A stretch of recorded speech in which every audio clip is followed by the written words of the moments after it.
no movie cameras present when the airplane was invented in 1903. Only a few cautious words were printed in the newspapers. If we marveled at anything, it was the automobile, the earthbound, rattling, clanging, horseless carriage. In 1908, the Army bought an airplane from its inventors, the Wright brothers.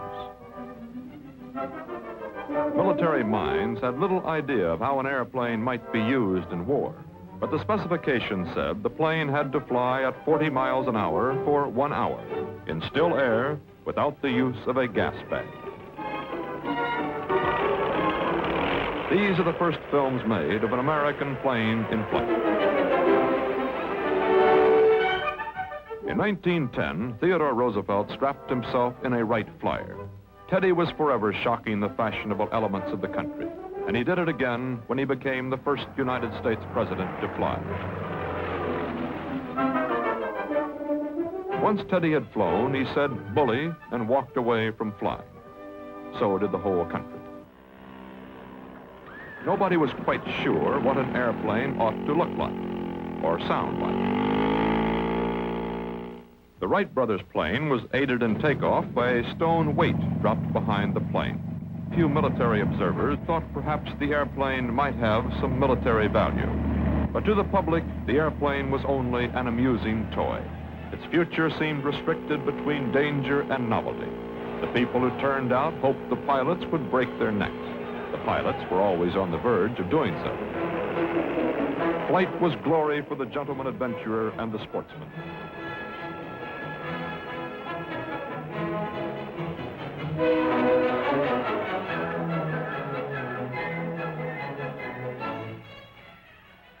But the machine age and mass production of machines had arrived. Mass production sharpened the economic rivalry between European countries. The whole century was rolling in a direction unknown to its armies and to its leaders. Below the surface, intense nationalism. Then suddenly, remotely, the Austrian Archduke assassinated. Austria and Serbia went to war. Russia began to mobilize. Germany mobilized. She declared war, not against anybody, just a state of war.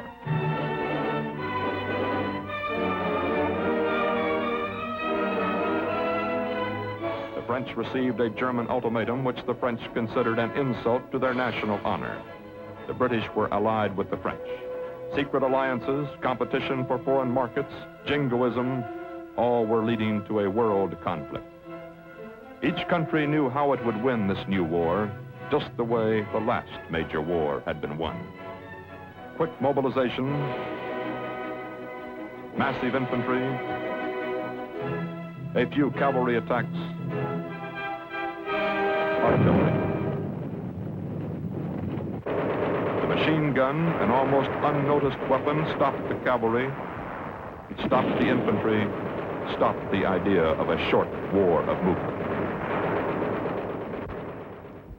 Both sides were almost exhausted when the United States entered the war. President Wilson signed the declaration of war for high purposes, and we went to war with high hopes and slogans.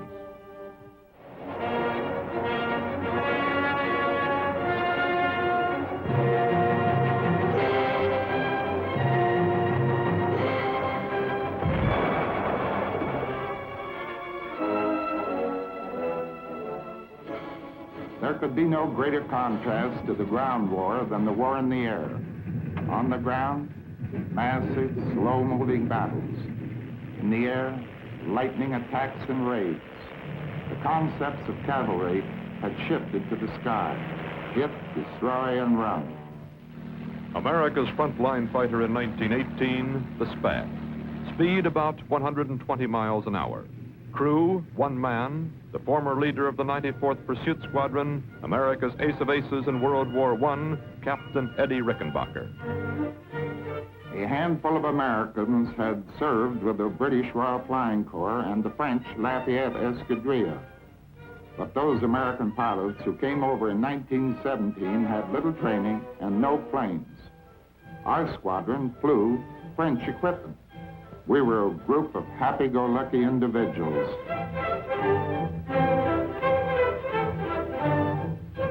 Here I introduce the members of my squadron to the camera.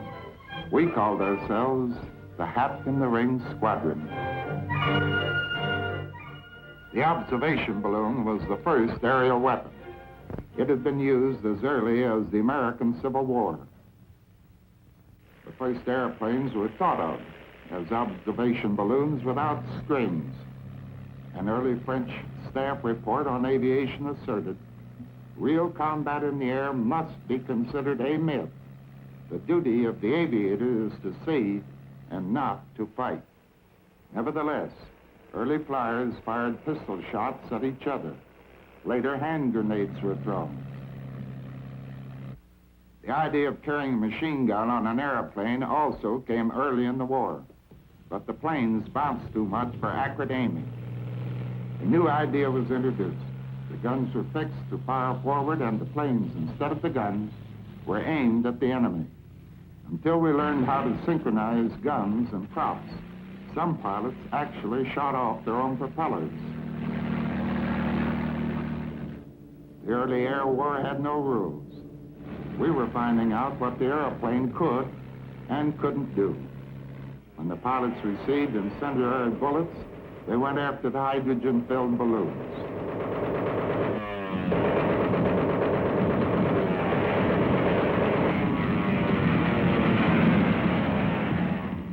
The balloons later became traps. Both sides put masses of machine guns around them and waited for the pilots to attack.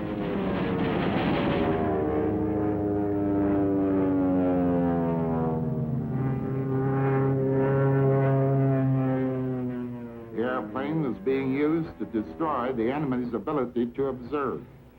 This meant that each side tried to deny the air to the other and led to air-to-air combat. We called it dogfighting.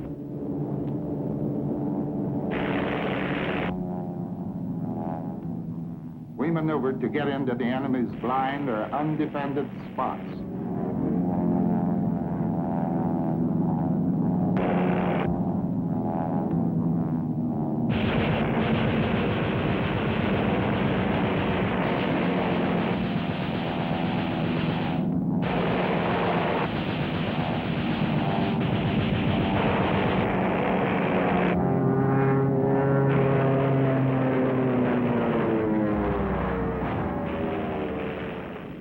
No parachutes. If the planes went down, pilots went down with them.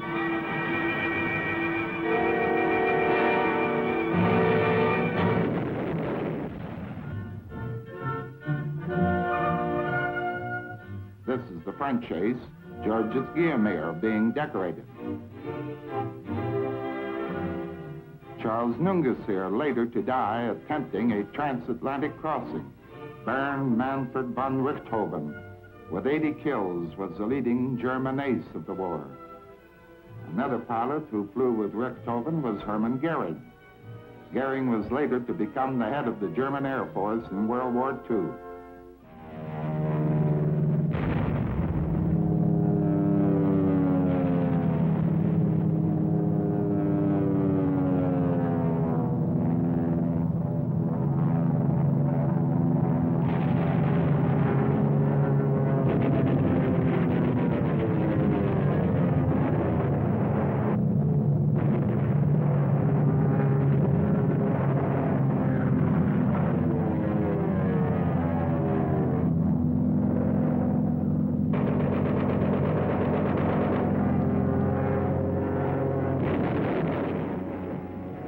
The airplane probably did not shorten the war by one day, but by 1918, the American infantry had given the Allies numerical superiority.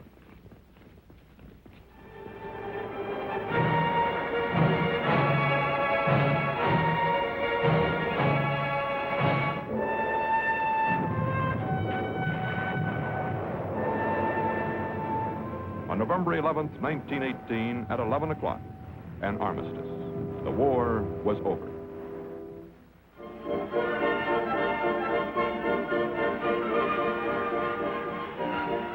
When the Americans came home, although they had seen only a year of combat, they were cynical. No parade could stem the feeling of anti-militarism that would follow the most unromantic war of modern history.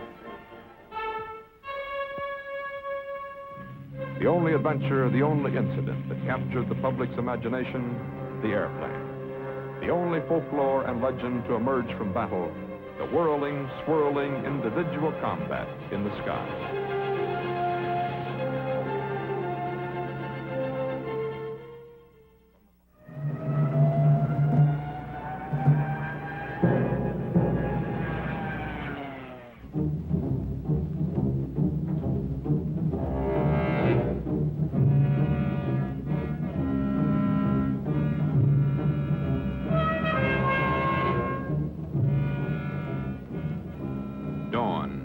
September 1st, 1939, the day the Second World War began. The wraps come off the German Air Force.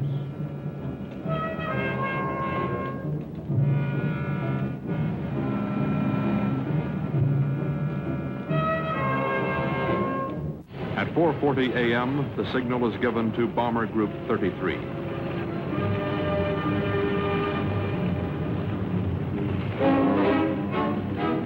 20 years and 2 months after the Germans signed the Treaty of Versailles, which specifically prohibited Germany from building military aircraft, the greatest air force in the world is committed.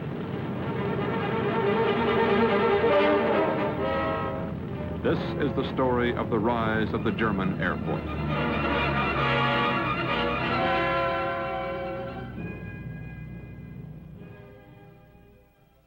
The German Air Force, the Luftwaffe, begins with toys, gliders.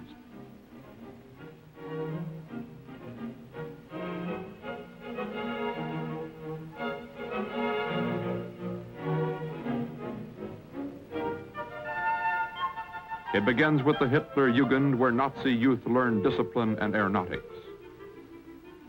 Most of all, it begins with the rise of Adolf Hitler, who offers the German people a flash of parades and a show of violence.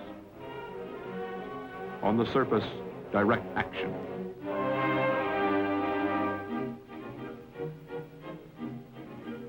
Below the surface, heavy emphasis on air power.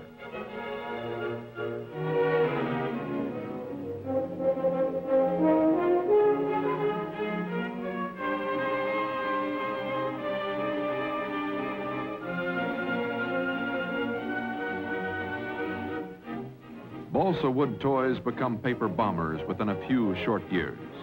We are building transport planes, says Hitler. The German aviation experts, Heinkel, Dornier, Junkers, bring their plans and designs for military aircraft out of exile from Russia, Switzerland, and Denmark, where they have been hidden. The vastness of the German aircraft industry is the top secret of the Third Reich.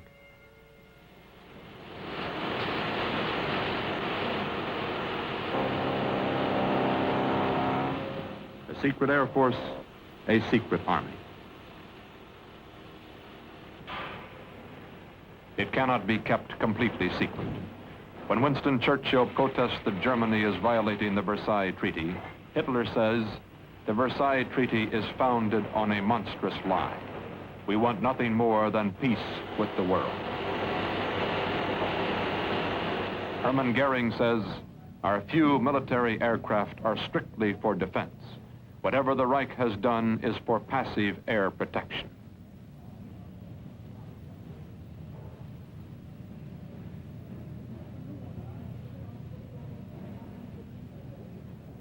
Still in secrecy, the doors are opened on the German Air Force.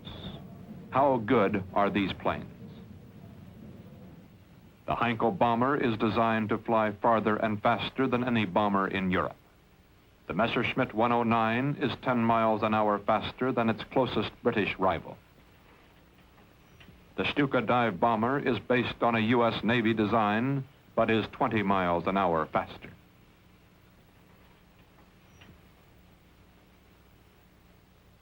The German Air Force is ready. The schoolboys have become soldiers. Ich schwöre bei Gott diesen heiligen Eid. des Deutschen Reiches und Volkes. Adolf Hitler, dem obersten I swear to Befehlshaber der God Wehrmacht, this holy oath of the unbedingt German Reich Gehorsam zu and leisten people, und to als give tapferer unconditional Soldat bereit obedience zu to sein, Adolf Hitler, jederzeit the supreme commander of the und frei Wehrmacht, and to be mein Leben prepared as a valiant soldier to give my life at any time for victory and the Reich. Where do they go from here? Men of Thuringia, Bavaria, Prussia. Where do they go from here? Men of Westphalia, Hesse, Saxony. In tight-fitting suits, as civilian tourists, the Luftwaffe, disguised, goes to Spain. Carrying cheap cardboard suitcases, the Condor Legion volunteers for the Spanish Civil War.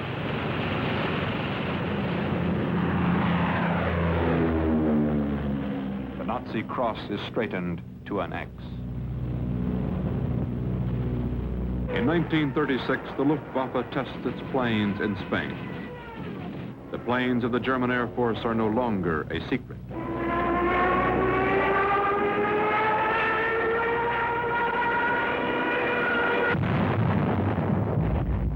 The world is impressed, too impressed. Where do they go from here? Hitler says Austria is my homeland. I have to help. I have been summoned.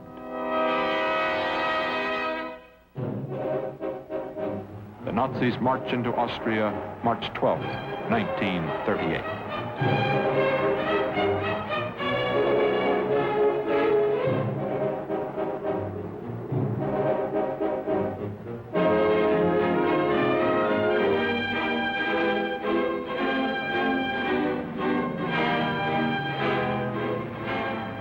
From this date on, Goering will re-emphasize and overemphasize the strength of the German air arm. A subtle strategy underlies the boasting and bluffing, for the Nazis intend to go into Czechoslovakia, and they intend to use the threat of their air force as a political weapon. Where do they go from here? Where does the German Air Force go from here? It goes where it was always going, to war, against Poland. The Luftwaffe is the most Nazified of the German services. This is an Air Force built for a short, fast war, built to support the German ground army, a weapon as much for terror and propaganda as for combat.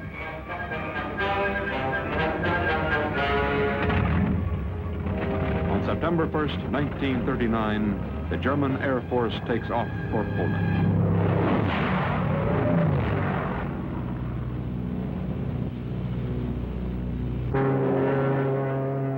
First target, the Polish Air Force, partially equipped with obsolete German planes, which the Luftwaffe has sold them.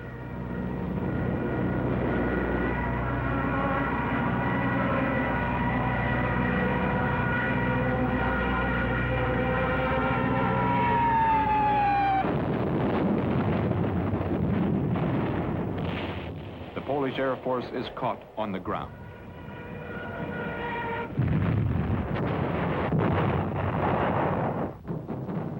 The Polish Air Force is destroyed in 3 days. The Polish ground army retreating toward Warsaw.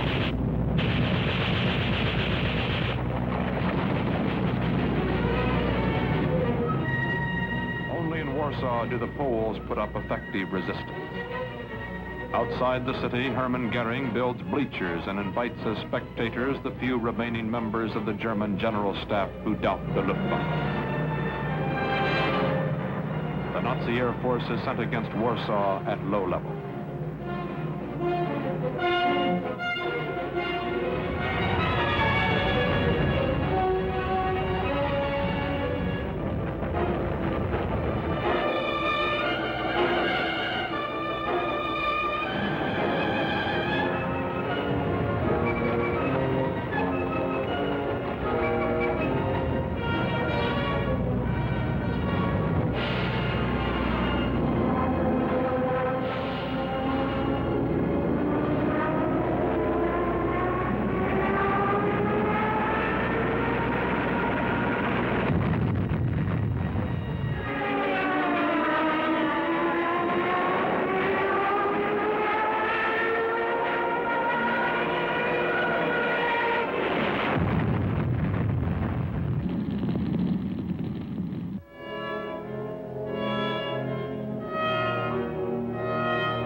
force is remarkably effective. It may be a little too Nazi for the non-political officers of the General Staff, but the Orthodox generals are as convinced as they ever will be. From Berlin, a signal is flashed in the second week of May, 1940. Execute operations Yellow and Red. The French have an army of 250,000 men sitting comfortably along the Maginot Line. How will the Luftwaffe fight underground troops?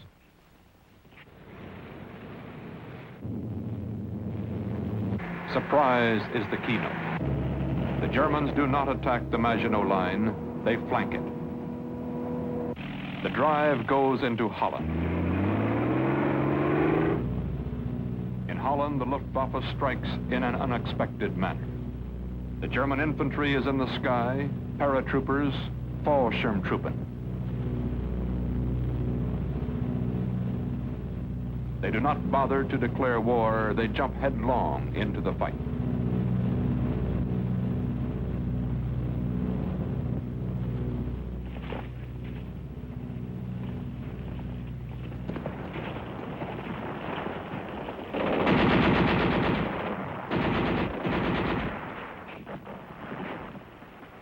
Dutch resistance is quickly overcome.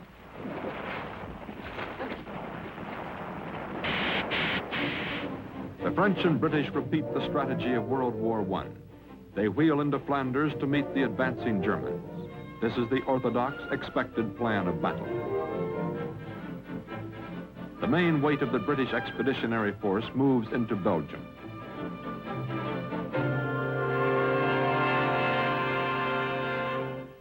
But the Germans are fighting a new war with new tactics. The Nazis attack with an unexpected use of air power. The Luftwaffe bombs Belgian towns and villages. The Belgians are panic-stricken. The civilians leave their homes and flood onto the roads.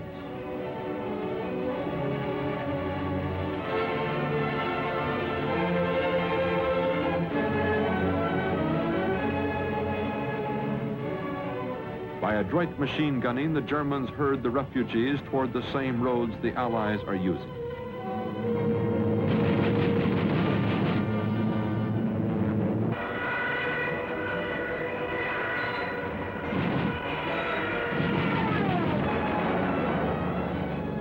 From one direction come the refugees. From the other direction, the Allies. Passage becomes difficult, then impossible. The Allied armies are trapped on the roads. This is the situation map of May 12th, 1940. The major French defenses are here, in the Maginot Line. 59 Allied divisions are here in Belgium and Holland. The hinge between the two armies is lightly held by the French. For here lies the Ardennes, a series of thickly wooded hills. No one expects the major attack at this point. And here is where the Germans will strike.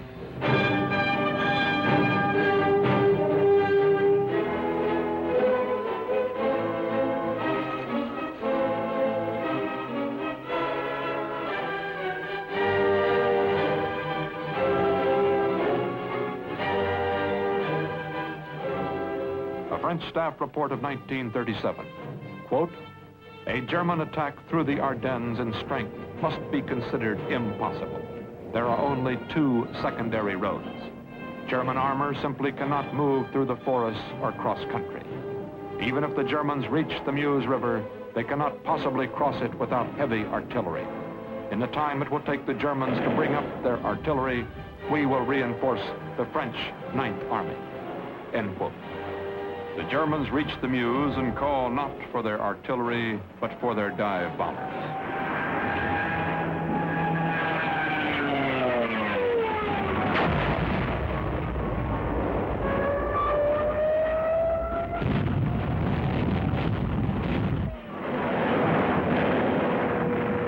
The Germans bring up assault boats. Supported by the Luftwaffe, they cross the river.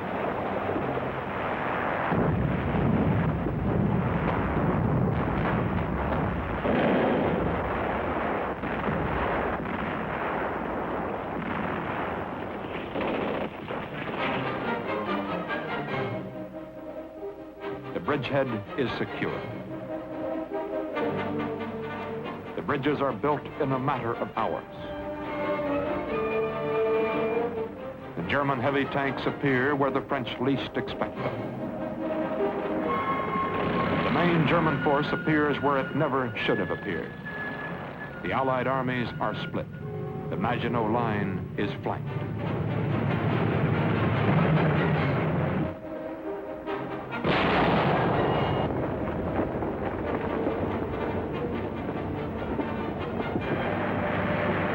Once the Meuse is crossed, France lies open, vulnerable.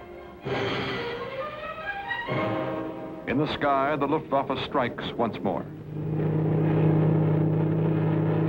The Messerschmitt 109 is 30 miles an hour faster than the best French fighter.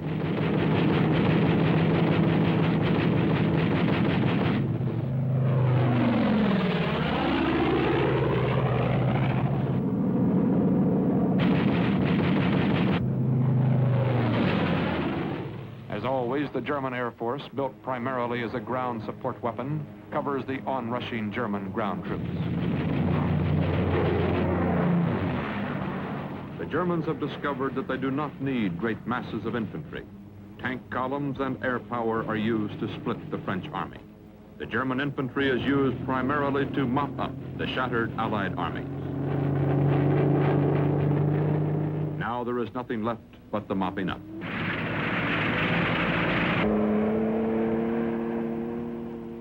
Western Europe has fallen to these troops. Western Europe needs only to be occupied.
Where do they go from here? To England. Only the English Channel stops the Germans. Only 22 miles of water to be crossed.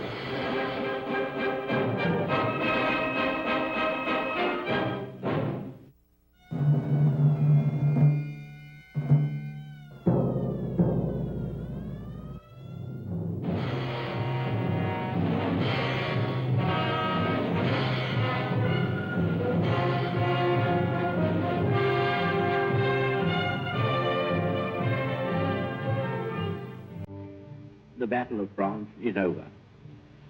The Battle of Britain is about to begin. The whole...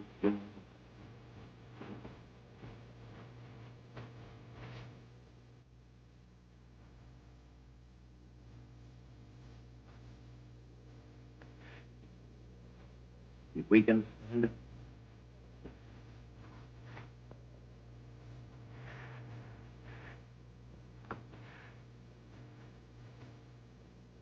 But if we fail, that, including all that we have known and cared for, will sink into the abyss of a new dark age.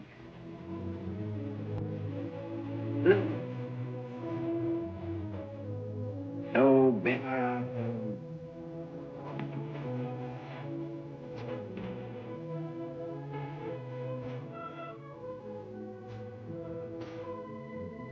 Yes.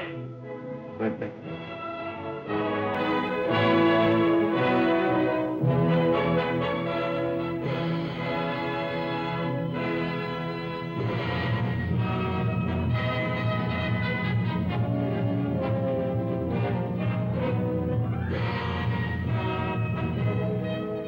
Nazi asks us to surrender.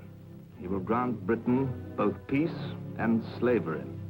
When we refuse his offering, with the sureness of success, he sends commands to legions based in conquered Europe.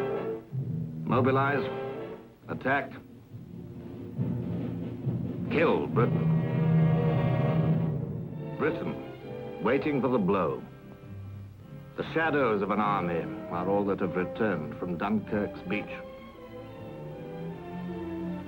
A navy made for war in open seas faces battle in the narrow channel.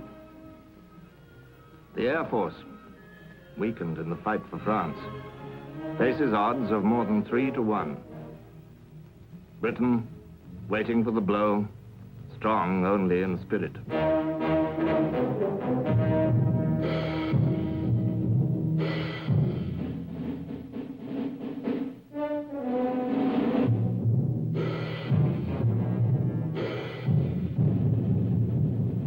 Plan of invasion.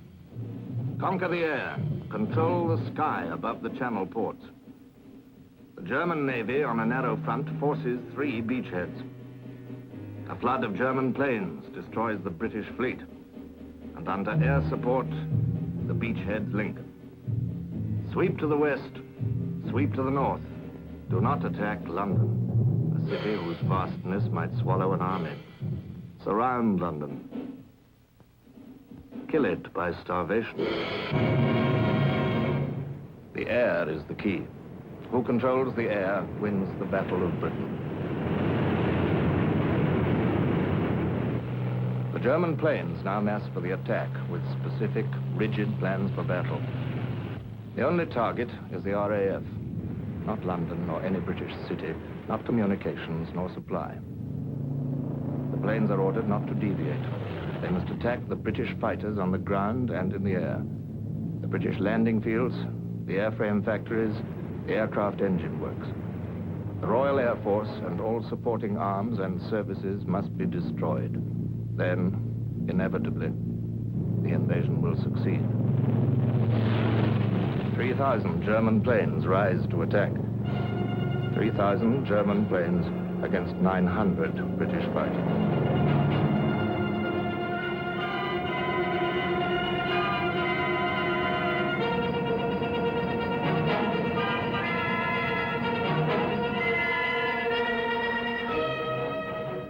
Ready our defense.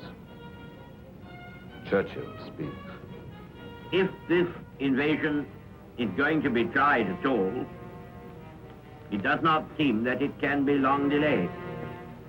Therefore, we must regard the next week or so as a very important week for us in our history. It ranks with the days when the Spanish Armada was approaching the Channel and Drake was finishing his game of bowls, or when Nelson stood between us and Napoleon's Grand Army at Boulogne. Starmouth calling. Planes heard 3 miles southwest. They're hostile? Found hostile.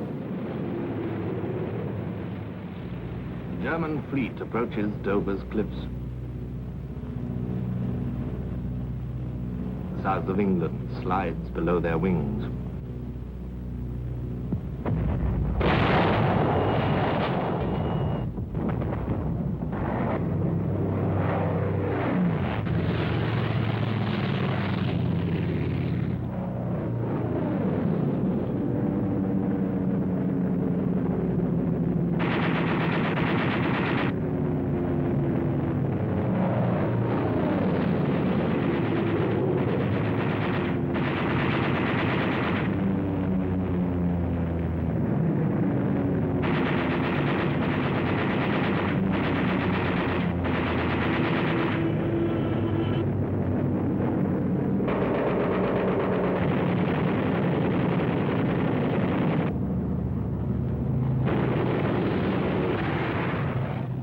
After a few days of German attack, the fight takes shape. Plane for plane, man for man, our Hurricanes and Spitfires hold the air. They penetrate the German fighter screen and fall upon the sluggish bomber groups. The Nazi bombers are too lightly armed, outturned, outsped, outgunned. They flame and fall. Day after day, the German losses mount. 2 for 1, 3 for 1, yet still they come. Sensing victory by force of numbers, the enemy continues his attack, not counting cost. By weight, if not by skill, he hurls himself against our air defense. He concentrates upon his single goal: kill and destroy the Royal Air Force, and Britain is lost.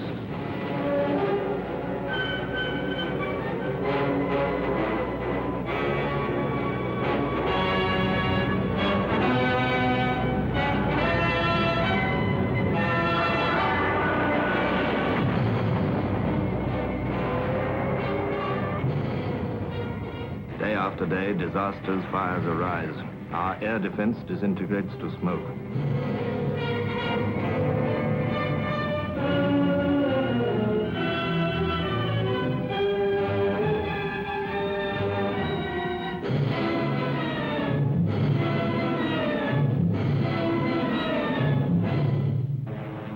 Day after day, we rise to meet the foe, attack and tear apart his bomber fleets. Yet at a cost. We do not go untouched.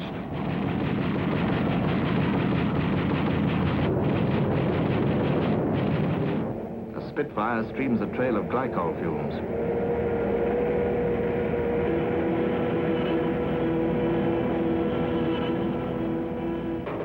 Another, too intent upon his kill, is taken from behind.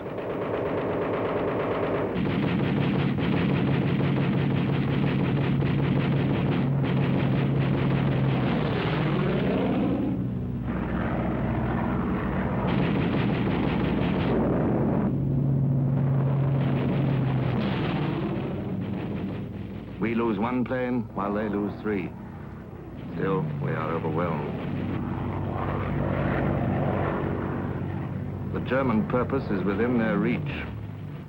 The Royal Air Force is falling away.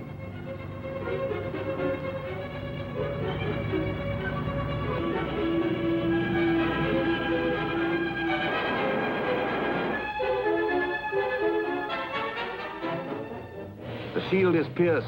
The armor is aflame. Britain began the fight with far too few. Less than a few were left. For those who died and those who still remain, this epitaph. Never in the field of human conflict was so much owed by so many to so few.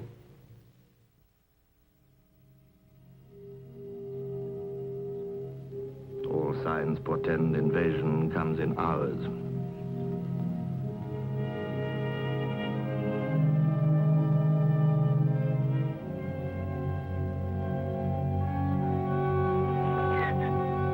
The only engines heard are ours. By day, the Germans dropped a few stray bombs on London. We retaliate by night. Bomber Command launches its minor raids against specific targets in Berlin.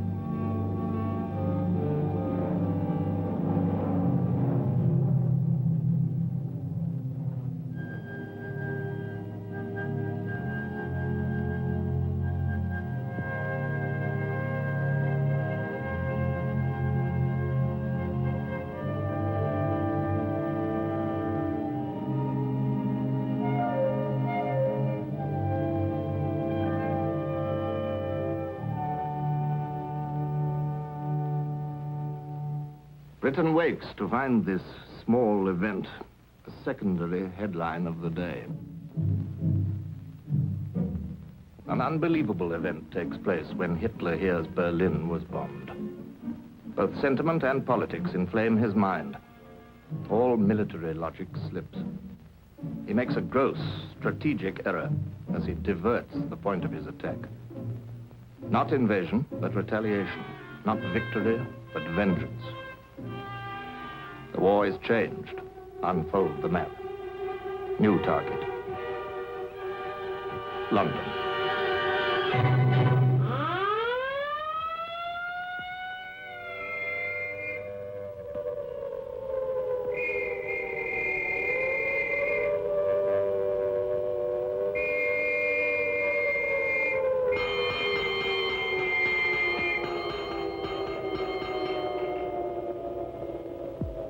Germans do not have sufficient planes to destroy both London and the RAF.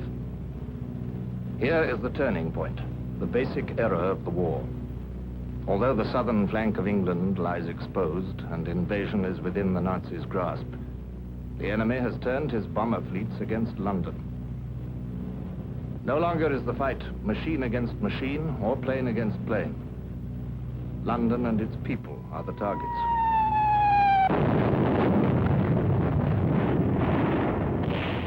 The final target of a modern war inevitably wears no uniform.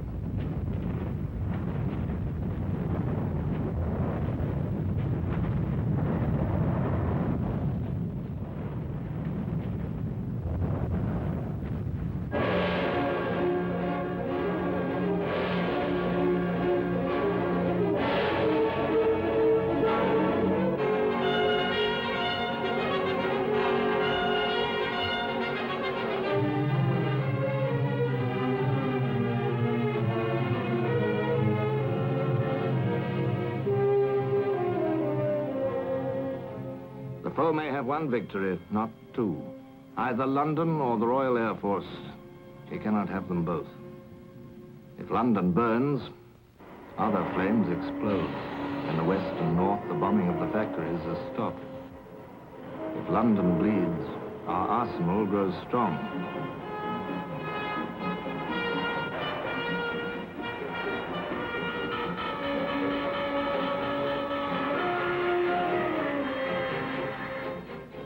If London holds, our Air Force can rebuild. Our fighter strength is slowly reinforced.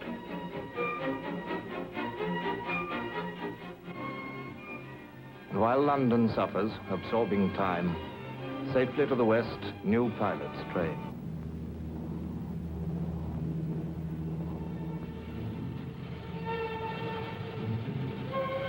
Number 11 group is sent aloft once more.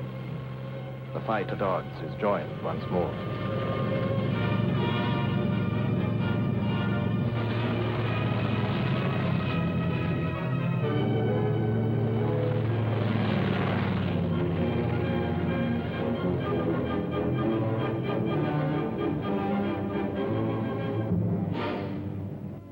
In September, 40 or 50 squadrons of British fighter aircraft broke the teeth of the German air fleet at odds of 7 or 8 to 1.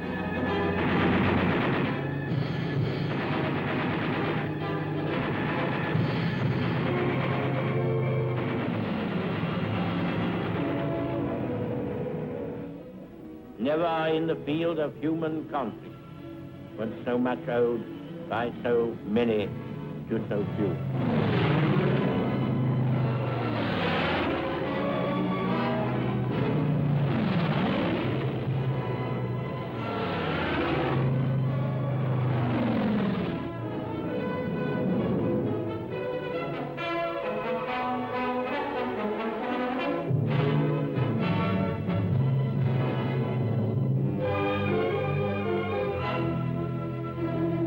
German has lost control of the skies, and invasion is no longer possible.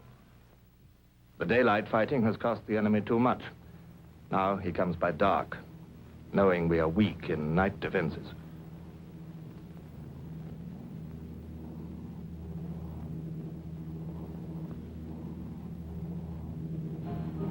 Hostile raids, sir.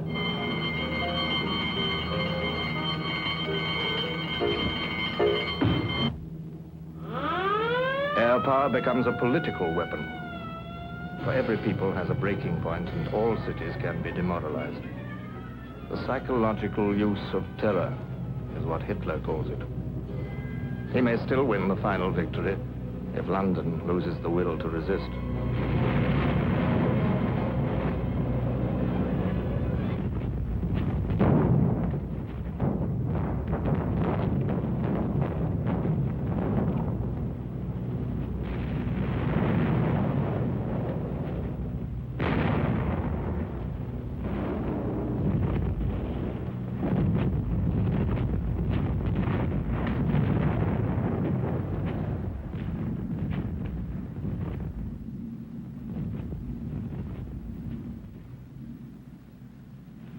What he has done is to kindle a fire in British hearts which will glow long after all traces of the conflagrations he has caused have been removed.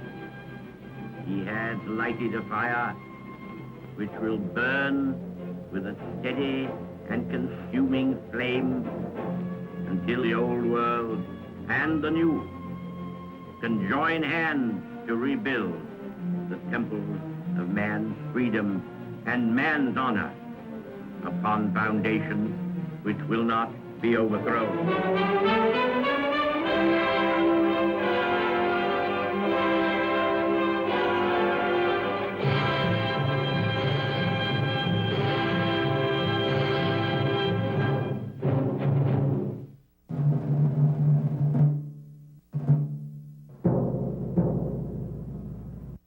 Spring 1941. England stands alone. German air power, unable to force the British to surrender, has been withdrawn to attack Russia. But the assault against Great Britain continues, not with air power, but with sea power. From Hamburg, center of German submarine manufacture, comes the new U-boats. Into the waters of the North Sea slip Type 7 submarines, over 600 tons, carrying 14 torpedoes.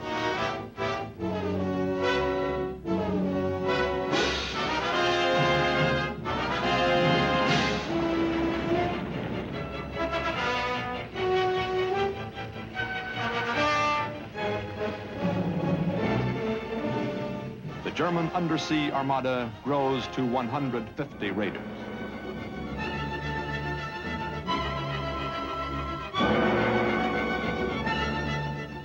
The mission of the U-boat pacts: blockade the British Isles, destroy the Canadian, British, and American convoys that keep Britain alive.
In 1941, the British lose 4 million tons of shipping.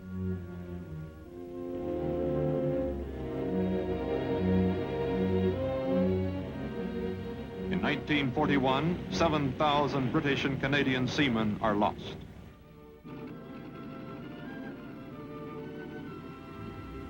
The British talk of attack, not defense.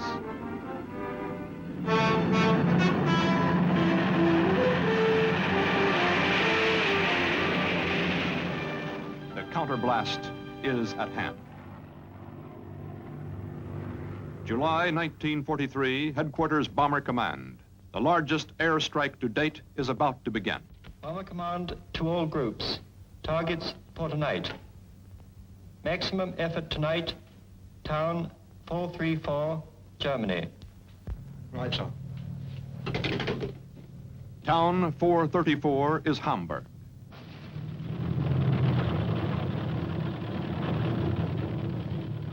The planes began to load at 3 o'clock in the afternoon.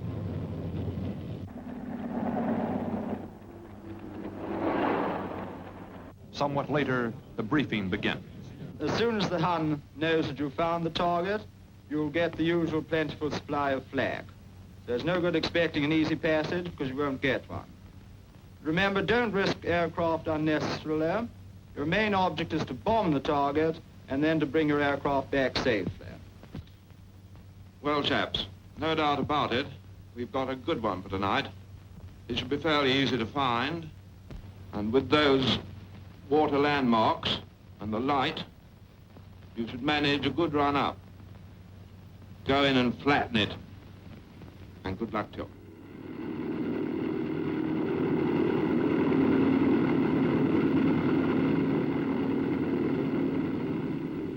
The counterblast is underway, 800 planes strong. 800 bombers aim at the 3,000 industrial plants scattered through Hamburg. 800 bombers will strike the first blow against the city that builds almost half of Germany's submarines.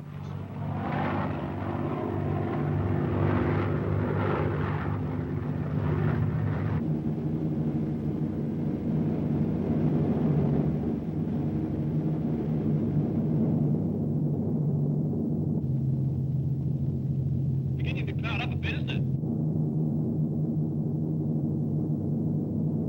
From France to Denmark, the German anti-aircraft positions are manned and ready.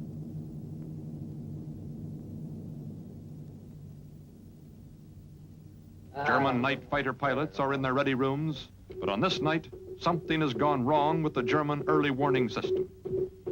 German radar is giving a confused signal.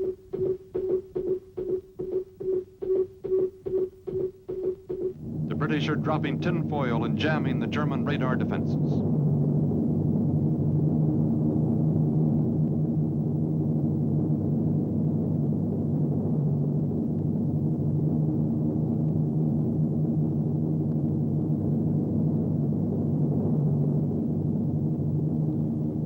Observers hear the British planes overhead, a general alarm is sounded. But the reports are contradictory. The Germans cannot decide which city will be the target.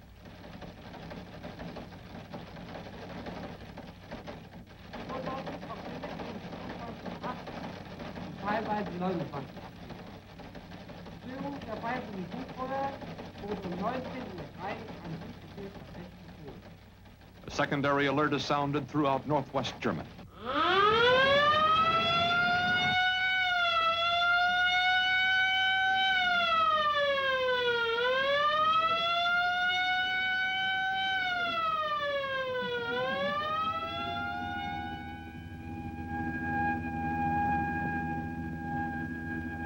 The German night fighters are alerted. The British are somewhere over Germany. Perhaps these planes can find them by visual contact.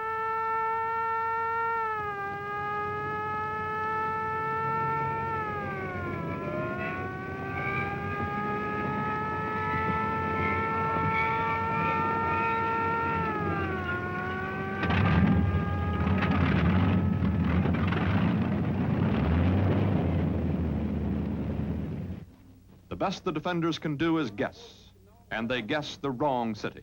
The night fighters are sent to defend Berlin. The clouds protect the British planes from visual detection, but the clouds may obscure the target.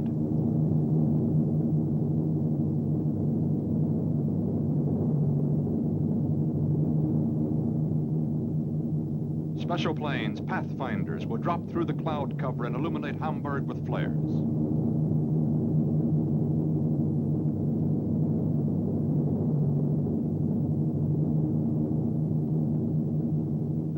At 11:44, the Pathfinder planes begin their descent into the cloud cover. Okay, stand by. I'm going in a glide.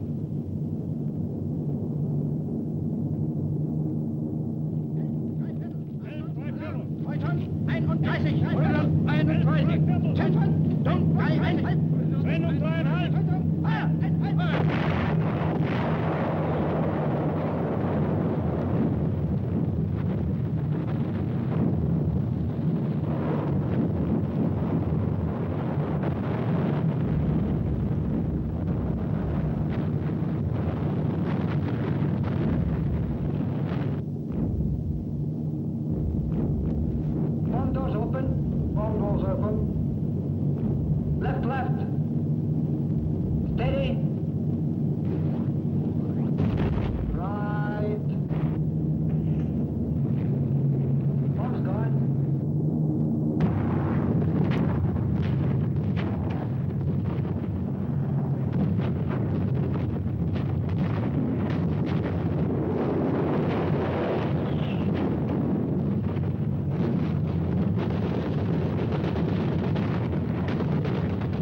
The flares clearly illuminate the targets. Now the formations come in through heavy flak concentrations. The bomber stream has no trouble seeing the target. Left, left, left. Steady. Hold it.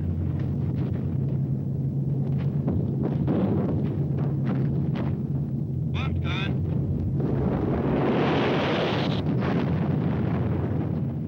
The center of the city is aflame. Each small light is a fire.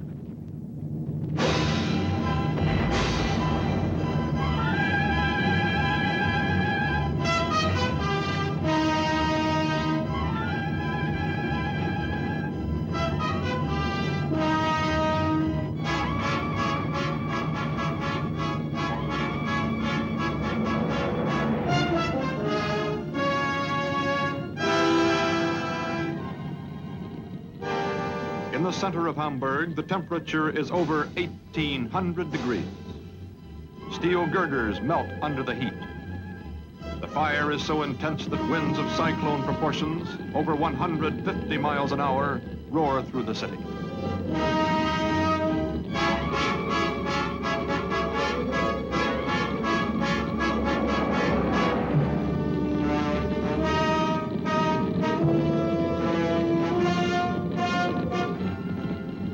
The winds carry the fires into the outskirts of Hamburg.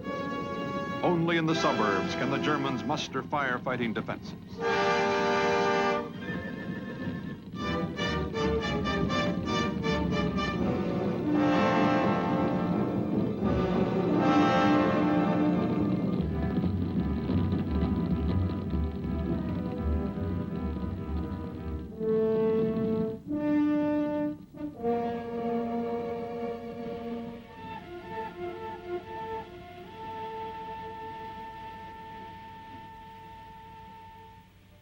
In the morning, the city is dazed.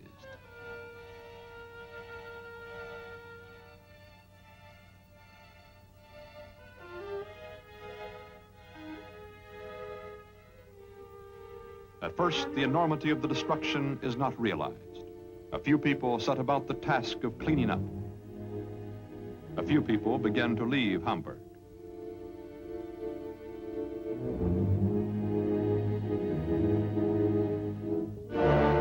High Nazi officials arrived from Berlin, and the city officials set up food kitchens.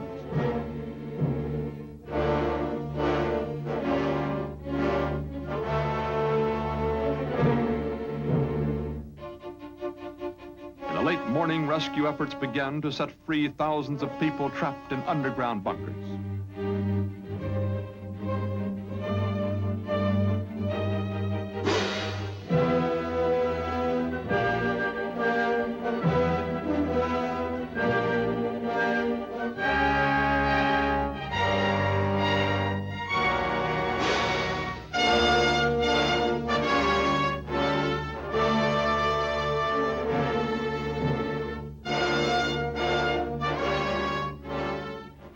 "40,000 persons will be killed in the raids on Hamburg."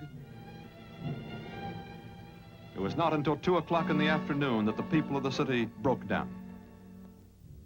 Suddenly, the hysteria became panic. Civil laws broke down, and the people of Hamburg began to loot homes and stores.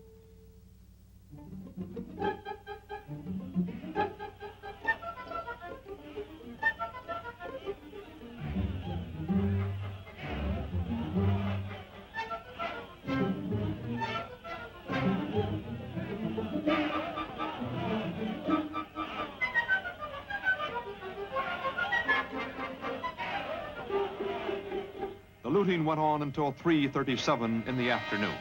At 3:37, the alarms sound again. The Americans are coming.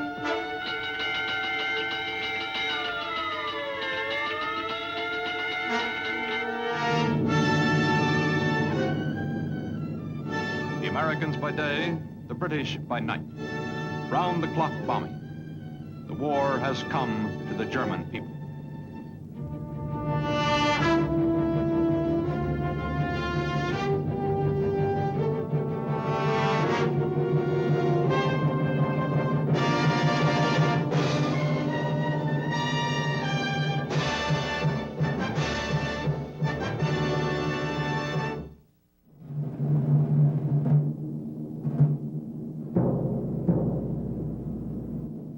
October 14th, 1943. All over England, the 8th United States Air Force prepares for a mission against Schweinfurt, Germany. All over England, the bombers are made ready. In 1943, this plane is a giant among bombers. An air crew of 10 men fly it, and a ground crew of 10 men service it. The newspapers call it the Flying Fortress. The airmen call it the 17. Heavily armored, carrying a heavy bomb load, its mission is to destroy the industrial complexes of Germany. The mission has not yet been accomplished.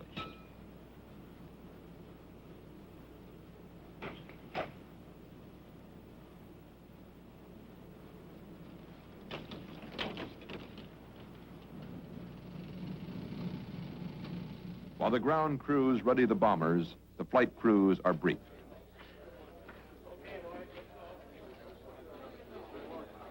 You never know where you're going until the briefing session begins. Of course, you hope for the easy ones, where the fighters can cover you all the way in and out. Milk runs. But this day it's deep, real deep. When this major pulls up the curtain, that black line goes way into Germany. And way into you. The town is called Schweinfurt. And for an hour, they tell you how to get there and back. It should be easily identified by the airfield adjoining. Okay, boys, I'll tell you we're going to escort 10 boxes of bombers, 36 ships to each wing. The 880th will be high group, and the 764th will be low group. Remember that your biggest enemy is still the single-engine fighter plane. Now, you bombardiers, take your time in going in on your releases. But don't allow the flak to worry you. Men, the going's going to be rough. You're going to have to pull your necks in there and stay in there and pitch every minute. Now, gentlemen, this is the type of target you don't want to have to go back after the second time.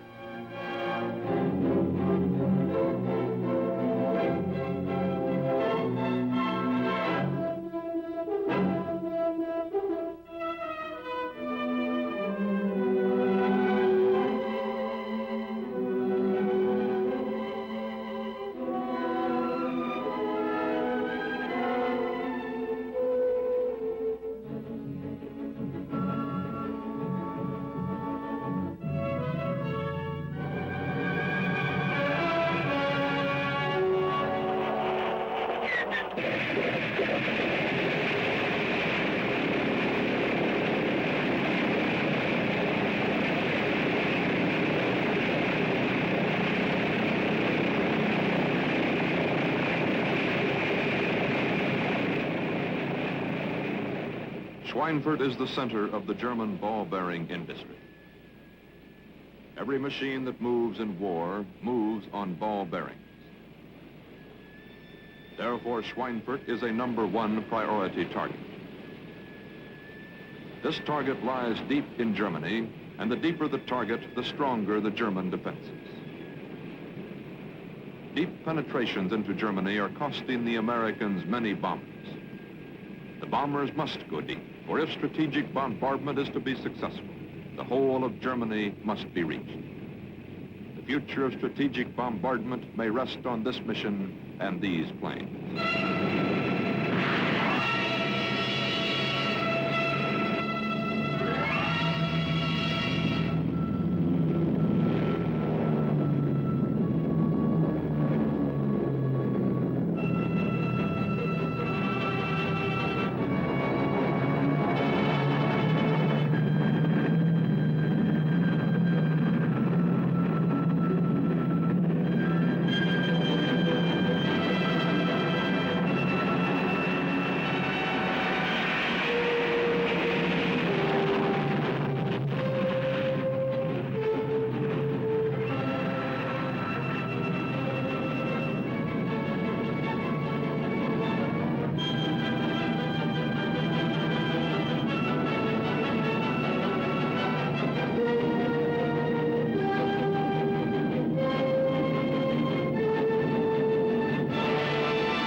12:40 in the afternoon, a German patrol boat in the English Channel discovers the American bomber stream.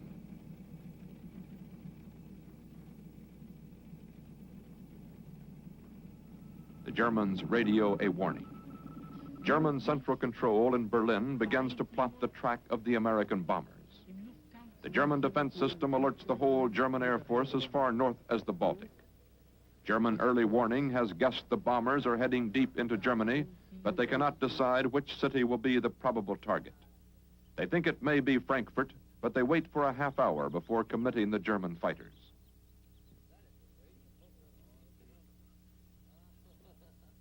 At 1:10 in the afternoon, Radio Central flashes a decision to intercept at the German border. In a short time, the fight will begin.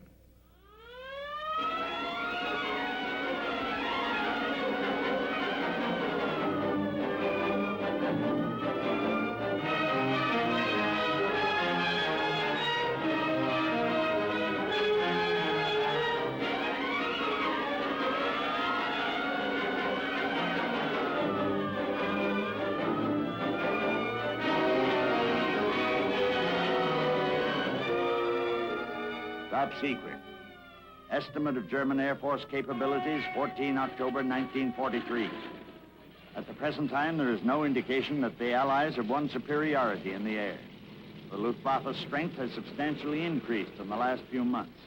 It has approximately 1,002 first-line day fighters capable of effective opposition on the Western Front. The Me-109G must be classed as one of the best fighters in the world, and production is increasing. The success of their rocket-firing aircraft will lead to continued and aggressive rocket attacks. New Luftwaffe fighter control tactics have resulted in maximum usage of the German fighter force. As we penetrate deeper into Germany, it must be expected that enemy fighters will have time to attack, land, refuel, and re-attack our withdrawing forces. It is clear that long-range American fighters are needed to protect our bombers all the way to the target and back. These fighters have not arrived in strength in this theater. We must rely on tight formation flying and mutual firepower as our sole support for deep penetrations.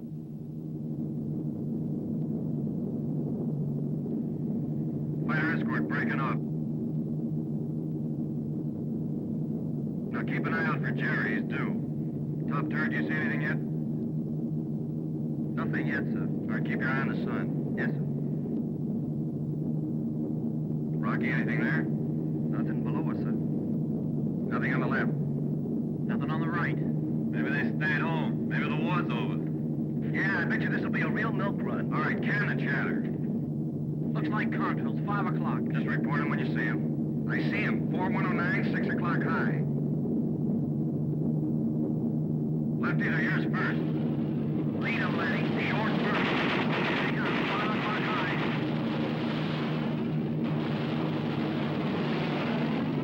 There goes the B-17 out of formation. Check the chutes in that cripple. There goes one out of the waist. Come on, you guys, jump. Another man come out of the nose. 3,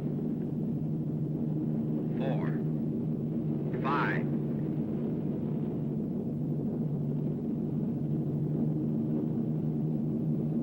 One more out of the waist, that's 6.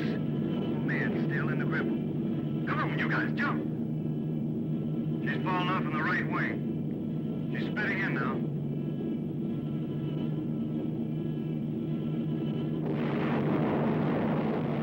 FW's 3 o'clock high. They're coming in. Sam, he's flying till he goes under. I'll pick him up on the other side. They're ready to lead them in the short burst. Don't wait, man. Just talk slow. The German fighters attack the bombers head-on, rolling through the formation. In this way, they hope to kill the American pilots, thus disabling the bomber. There are some attacks from the rear, but the tail and flanks of the American bombers are generally well protected.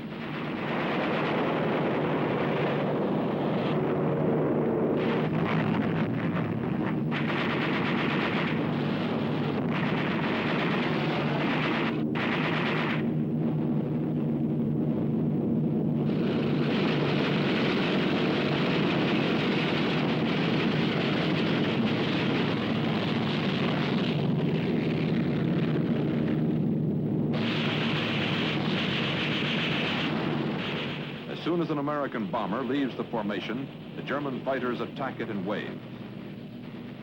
The American bombers are under orders not to break formation. A rescuing plane becomes vulnerable the moment it leaves formation.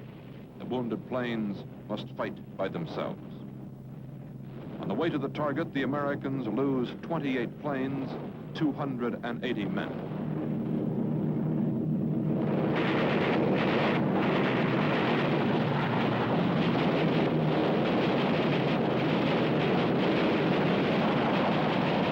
While the air battle goes on, there is little time to take care of the wounded.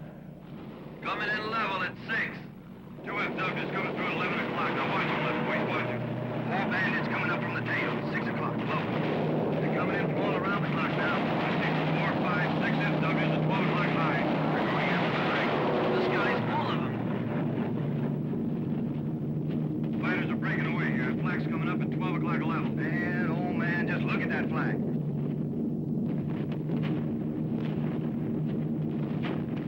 It's solid enough to walk on. Navigating a pilot approaching the IP. That's Wertheim over there. Hey, Bill, how about a little evasive action for the bomb run? Oh, Papa's just feather number 1. When the bombers reach the target area, each plane is set on automatic controls. The bomb sight and the bombardier are flying the aircraft. For accuracy's sake, the approach to the target must be straight and level. No evasive action can be taken. These last moments are the most vulnerable minutes of the mission. Although the planes are under intensive anti-aircraft fire, the bombardiers must be precise and accurate.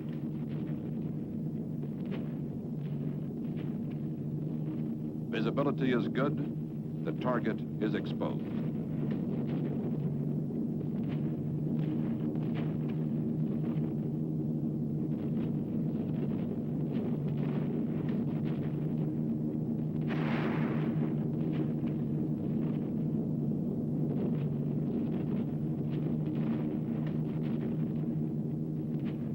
The bombs hit and the ball-bearing plants at Schweinfurt are shrouded in smoke.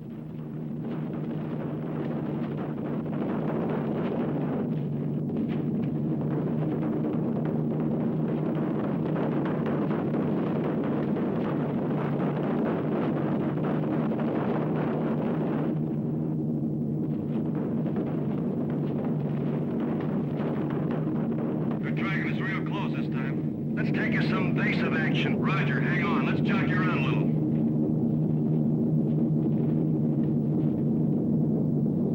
Hope we don't have to do a 360. Let's get out of here. Clear the intercom. There's some fighters over there on the other side of that flag. 4 of them at 3 o'clock coming around to 6.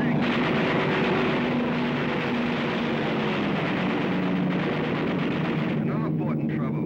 It's McGrath. Watch your 109 at 10 o'clock. Don't fire until you get him in range. All right, let me have it.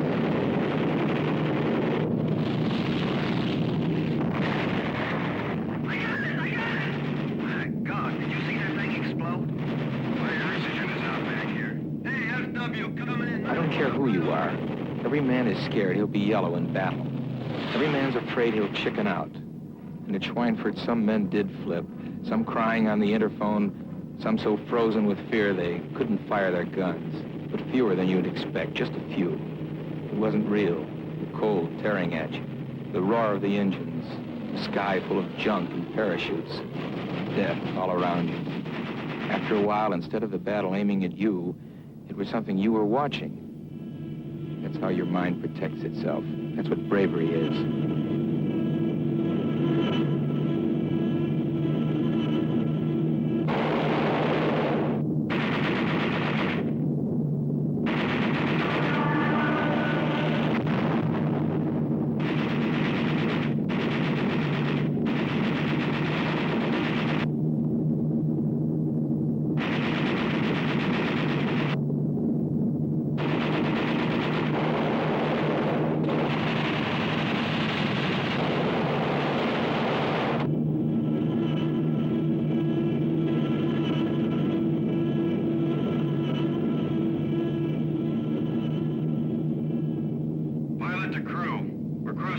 Now. Keep your eyes peeled for enemy fighters. Nothing back here, sir. Looks like they've all gone home.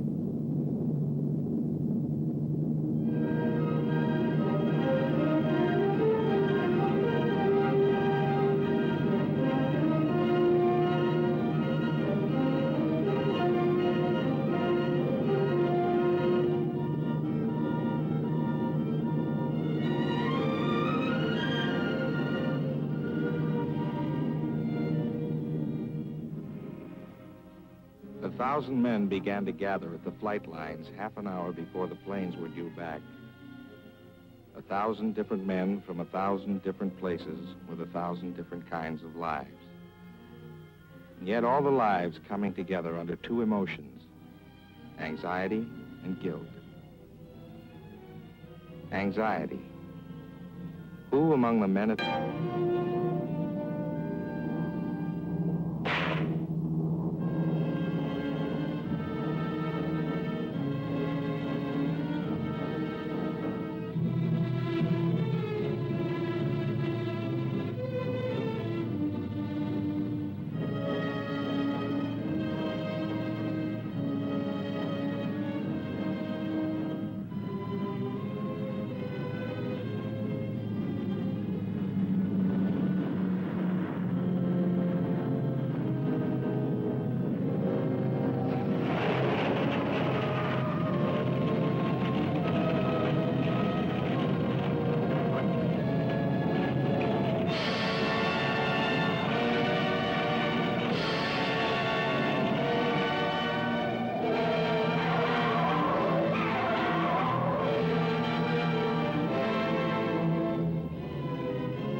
They sent us to Schweinfurt. And we did what they asked. We bombed precisely and accurately. Those who could came home. But the cost was high.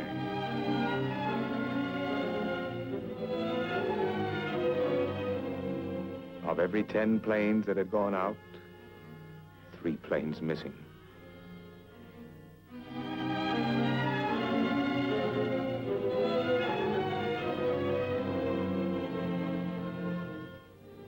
Three faces missing of every 10 you knew.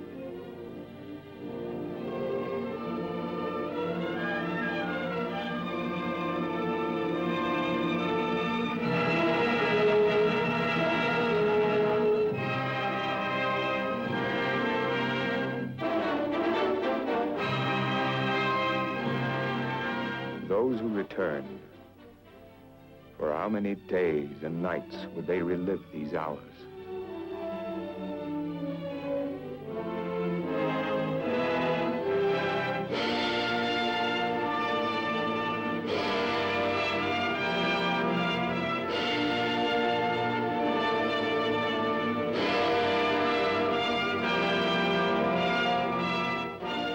Those who died, does God know where they fell?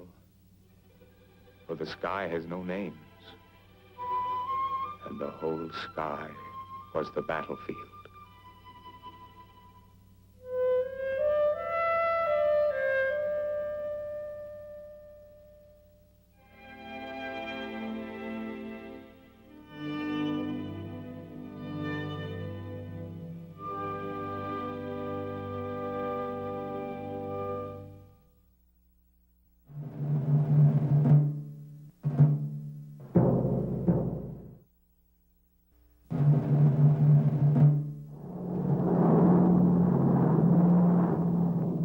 August 1st, 1943, 177 American B-24s built to bomb at high altitudes, coming into the target at 30 feet.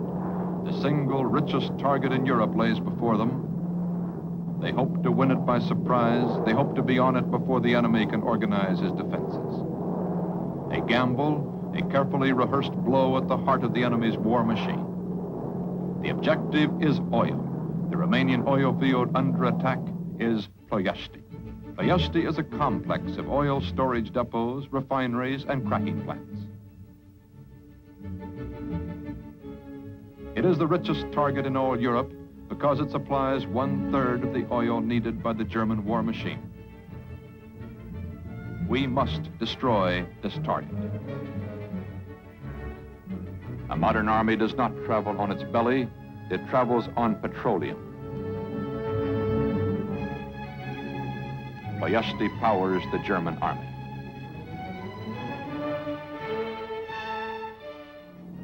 These planes have traveled 1,200 miles from Africa.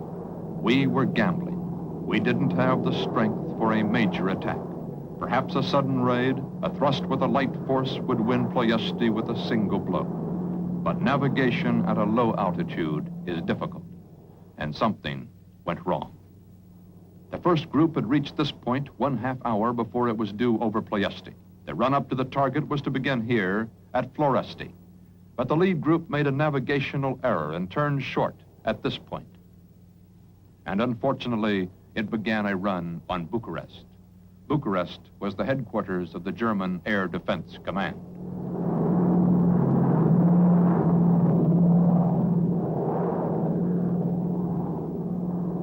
As the planes ran toward Bucharest, there was a moment of indecision. Then radio silence was broken and the lead plane was informed of its error. The group was approaching the outskirts of the city. The element of surprise was lost. The Germans were warned. Only one target in the area was worth the effort, Ploiești. The Germans sounded the alert.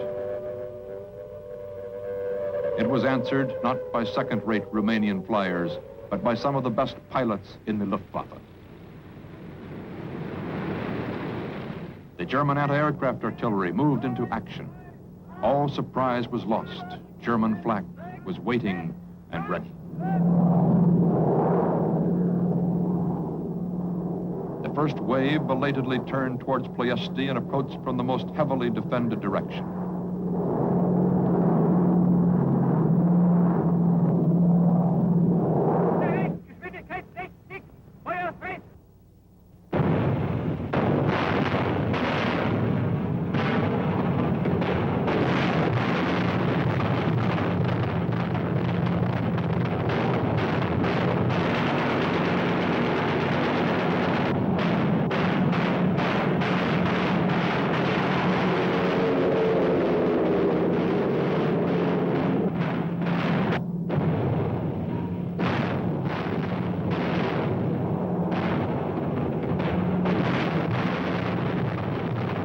Some planes of the first wave were forced to bomb targets not assigned to them. When we came in, we saw it. We'd timed it just wrong. The delayed action bombs of the first wave were going off ahead of us and under us.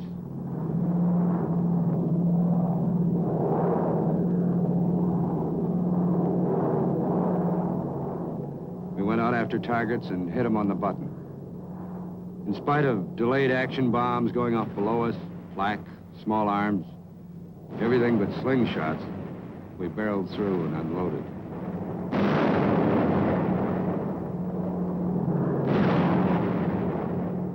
Twelve of my outfit went into the smoke.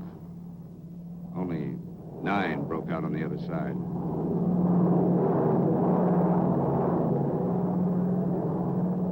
A B-24 will climb on 3 engines and limp on 2. When you have to feather one of the propellers, that's a sign you're already crippled. German fighters will try to finish the kill. There's nothing you can do but try to keep your place in formation. Hope you'll be lucky.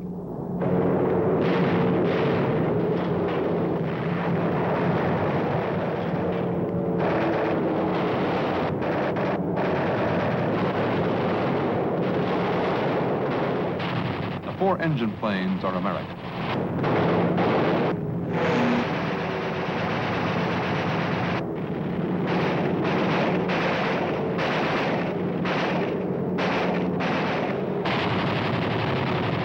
The single engine are German. We are losing a third of the men and planes sent on the mission to Ploiesti.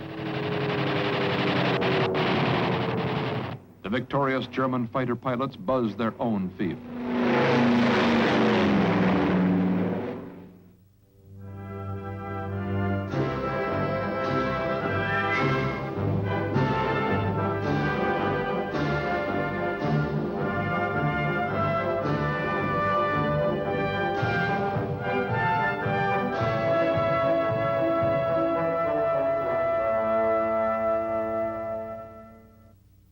Although we lost the element of surprise, although we suffered heavy losses, although some bombs fell wide of the target, still American bombers destroyed 40% of the cracking capacity at Ploiesti. The raid on Ploiesti was the only single action in the war for which 5 Congressional Medals of Honor were awarded. A limited action on a limited scale, the first blow to Ploiesti was not a decisive one. We had planned 8 raids, but after this one, we did not have the strength to go back. Though the target burned, it still stood.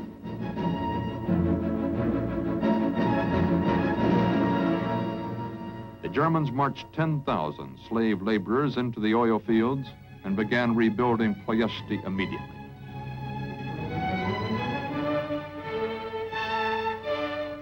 Our bombing produced a high degree of damage, but within 6 months, the cracking capacity of Ploiesti was back to normal. We would have to find another way to destroy it. 8 months later, we called for another strike against Ploiesti. We knew very little of the consequences of the raid. We only knew we had taken a beating. When they said it was Ploiesti again, you could feel the room stiffen. Nobody looked at the man next to him. I remember thinking, this is the quietest briefing room I've ever been in. After bombs away, we'll rally to the southeast and return to the base. Now we launched another raid from our newly won air bases in Italy. The target still stood. We tried another way to get it. A single raid, larger, stronger. New tactics, fighter cover, part of the way in. The American specialty of high-altitude precision daylight bombardment. We had improved. The Germans had improved, too. Their radar screen was more complete. Enemy anti-aircraft had increased in density and accuracy.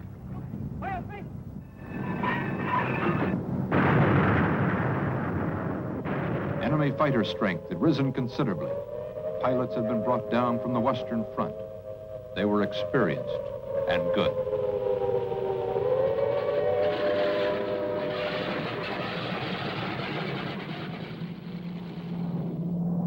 We went to Ploiesti flying into the rising sun. And that's where the fighters like to come from, out of the sun, so you can't see them. They like to make a pass from in front of you, where you have less guns and where they hope to knock out the cockpit. This day, about 250 jumped us. This is a B-17 under attack. Its left wing tank is on fire.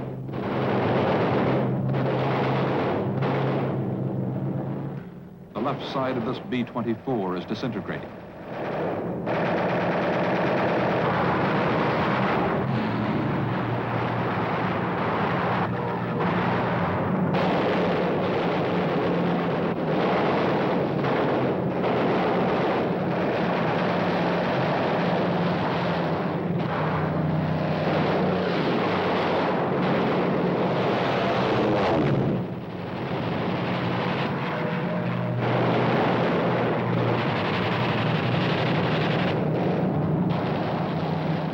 The tail surface of this B-17 has been shot away.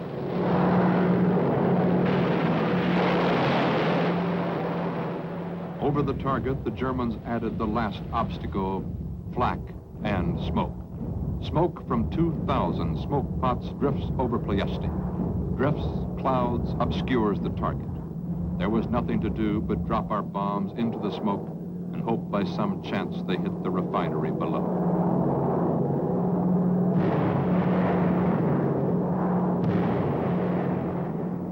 As the smoke blew away, the flyers saw that they had sent many of their bombs into the fields and farms surrounding the oil refineries. Though the target burned, it still stood. We would have to find yet another way to destroy it. We had to get under the smoke. We went back to the tactics of the first raid, back to low-level bombing and a surprise attack. But instead of heavy bombers, we would try to do it with fighters. P-38s with 1,000-pound bombs strapped below a wing. They buzzed the Balkans, climbed for altitude. They stripped their wing tanks and went in, dive bombing.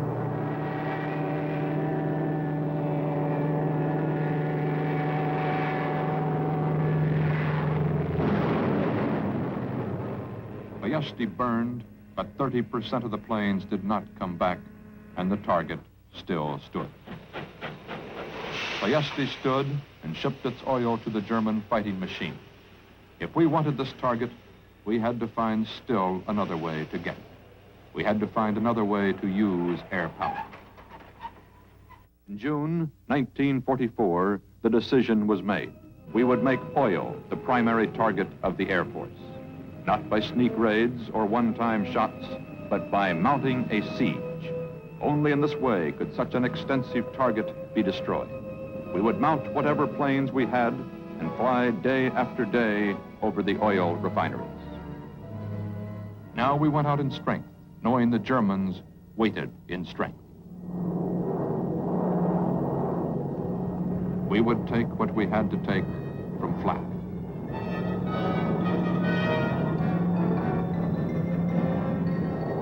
Each black smudge is a sphere of exploding steel some 20 yards across.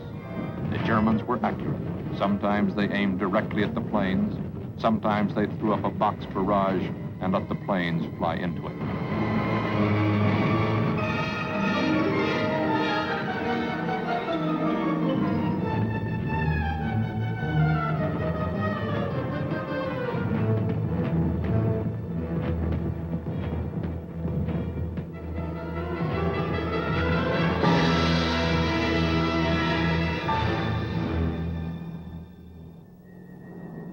We would take what we had to take from flak, and when the flak stopped, the fighters came in.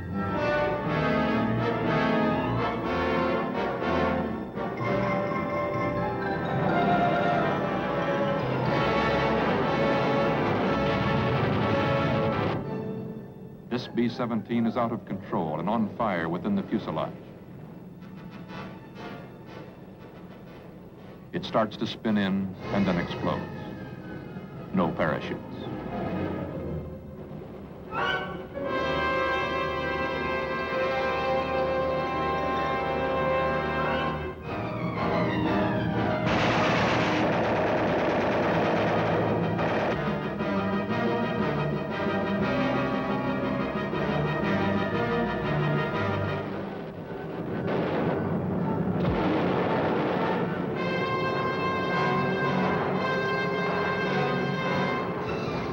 Another B-24 on fire, 10 men aboard. Count the parachutes.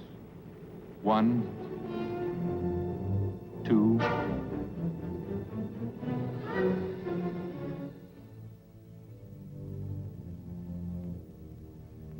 we would take what we had to take and give what we had to give in prisoners,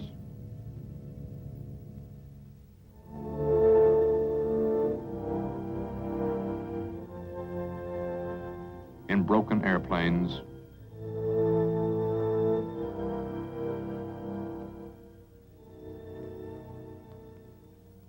in wounded men chopped from the wreckage.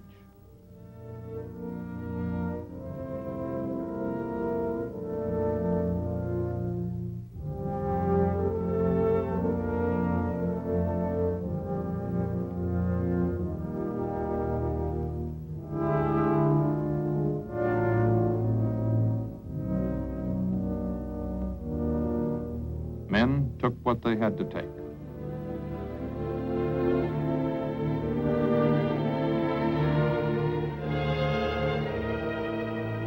Some men gave everything they had to give. It was expensive, but Ploiesti was toppling. We had come to knowledge only combat could teach. Now long-range fighters were available, able to accompany the bombers all the way to the targets and all the way back.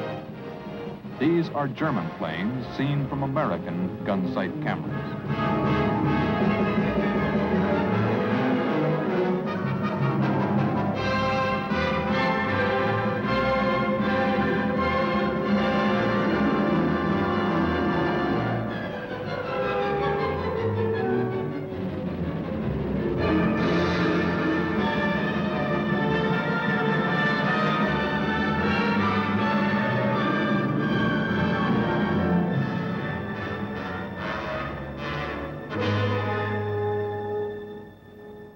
Now a perfected radar bomb sight could see the ground through the smoke. We sat over Ploiesti day after day and dropped ton after ton. We had learned that this was the only way to do it, to mount a siege and give everything we had to give. We gave Ploiesti 27 million pounds of bombs. Day after day, ton after ton.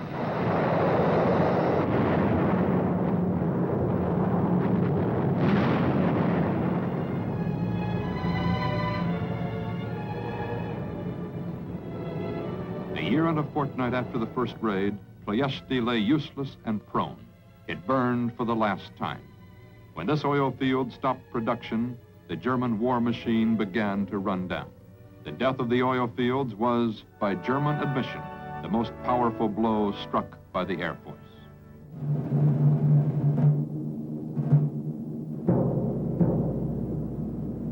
Autumn 1943. The English fog and the German Air Force virtually stop American deep penetrations.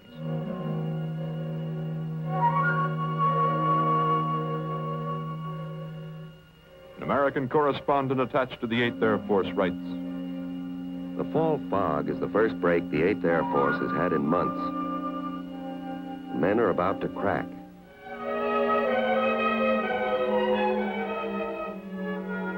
On the outside, the airmen still play at being rough and ready. When a flyer stops cursing or griping, he has something serious on his mind. For the first time, the idea that they might be going to die has come into the lives of these airmen."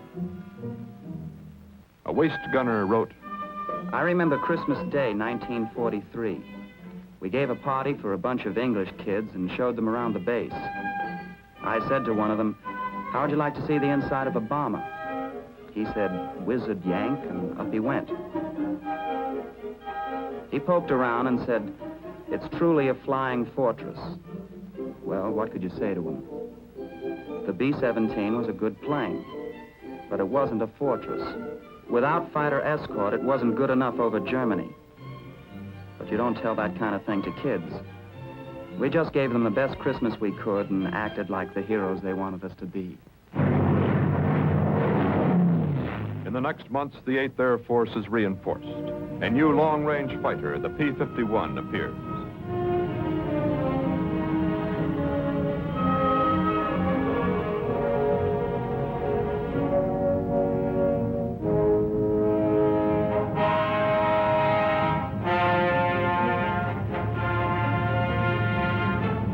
New bombers are flown across the Atlantic. Daylight strategic bombardment will be successful only when every German industrial area can be reached. There is a line in Germany beyond which we cannot cross without losses too great to bear. We need strength at long range, or else we must abandon the idea of strategic bombardment. We need new defenses against the attacks of German fighters, and a machine gun turret is added under the chin of the B-17.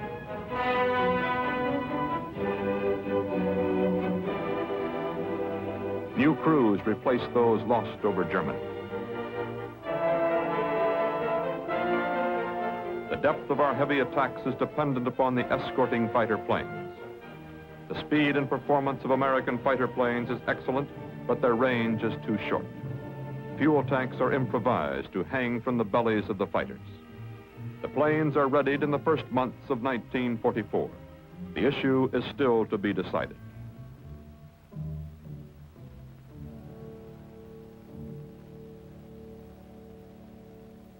The orders come through. They read, attacks in strength must continue against strategic targets deep in Germany.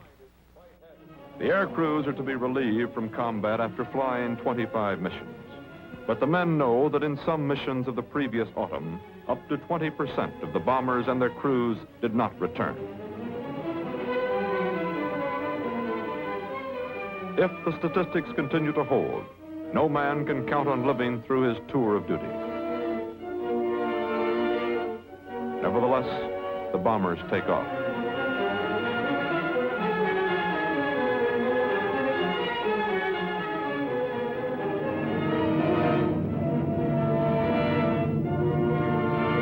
Now begins a new tactic in the battle for supremacy in German skies.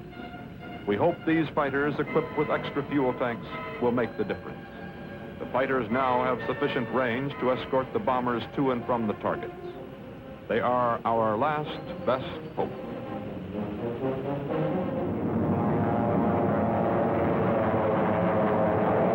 The American bomber and fighter formations meet each other 20,000 feet above the French coast. Meanwhile, the German airfields from the Baltic to Bavaria are alerted. At no time in the war has Germany had so many interceptors. At no time in the war have German fighter defenses been so strong. German pilots know every weakness of the American planes and tactics. The Luftwaffe still holds air superiority over Germany. The Germans mass their air power to turn back the American invaders.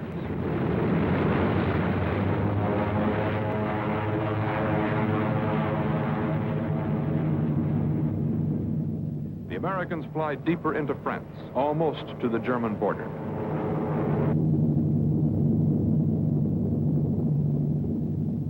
The German fighters, high over Karlsruhe, wait for the American bombers to come to them. Once the American fighters leave the bombers, the Germans will make their attack. Chaco leader to Cowhide leader. Bogies 1 o'clock. High. Cowhide leader to all elements. Keep the formation tight. The Germans do not attack. They are bewildered. The escorting American fighters have not broken off. They are accompanying the bombers deeper into Germany than ever before. The bombers are approaching the target. The Germans are running out of fuel. If they are ever to make their attack, they must come in now.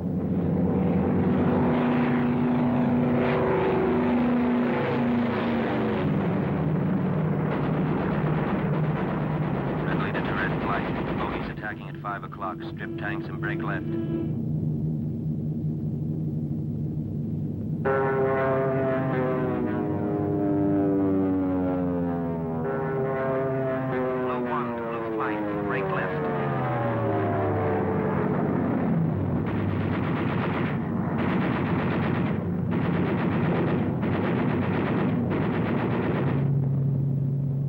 The Germans are engaged and defeated by long-range American fighters.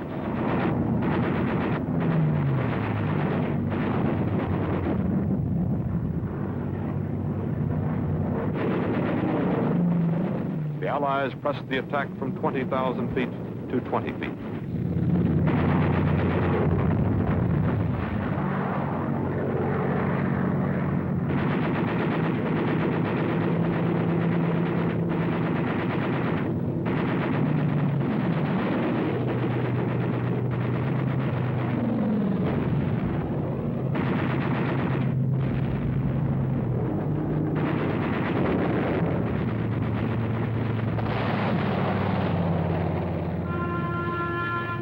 Once the skies have been cleared of German planes, the fighters strafe the anti-aircraft towers.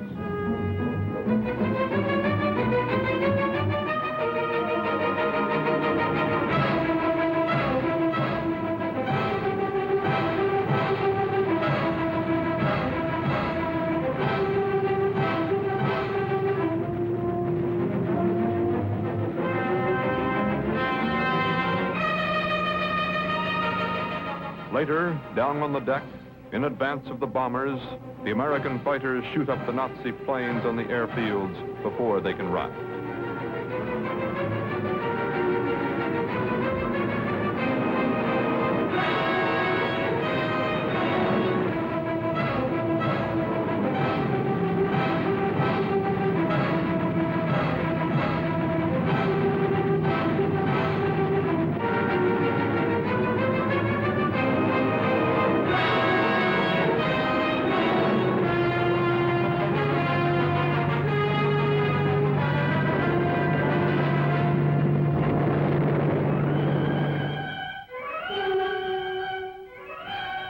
The Americans have broken the strength of the German aerial defenses.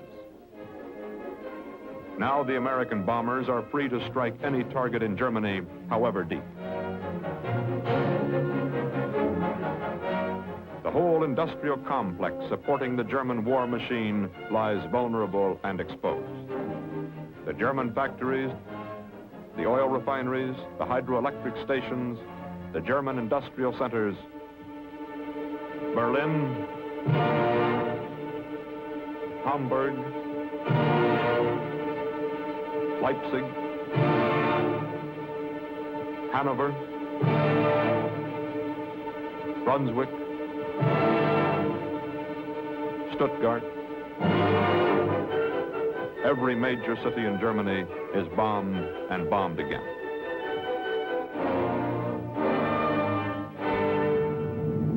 The American formations come back to England virtually intact. We lose less than 4% of the bombers we send out. The men of the 8th Air Force know they now have a good chance to live out the war.